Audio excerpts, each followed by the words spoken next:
छानशी आज आपण बनवूयात वांग्याच्या भाजीची रेसिपी।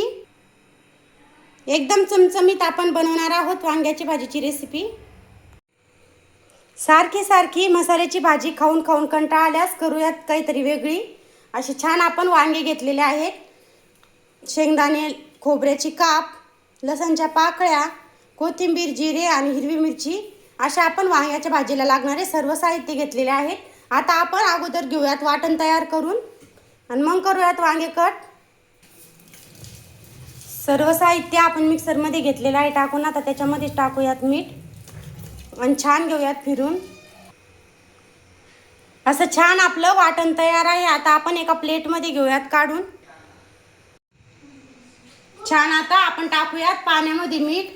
थोडेसे पाण्यामध्ये मीठ टाकल्यावर वांगे काळे पडत नाहीत, म्हणून वांग्याची कट केल्यावर पाण्यामध्ये कधीही मीठ टाकायचे। असे छान आपण कट करून घेऊयात वांगे। असे मस्त वांगे आपण कट करून घेणार आहोत।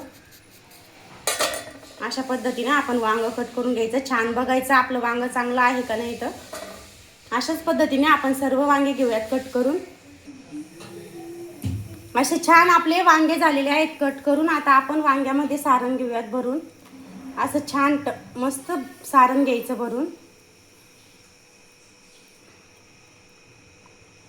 असं टचून सारण भरायचं वांग्यामध्ये।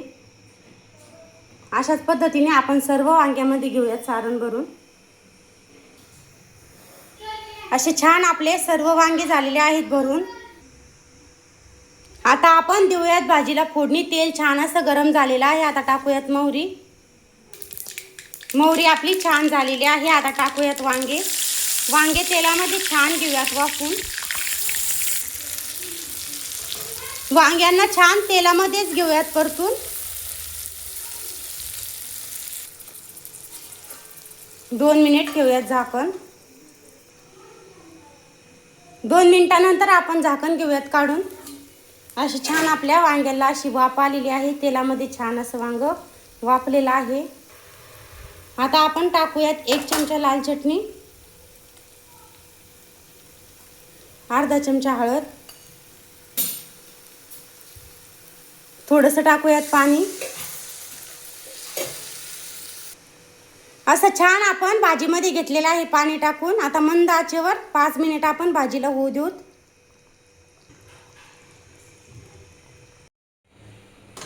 तयार आहे एकदम छान अशी एकदम चमचमीत आपली वांग्याच्या भाजीची रेसिपी।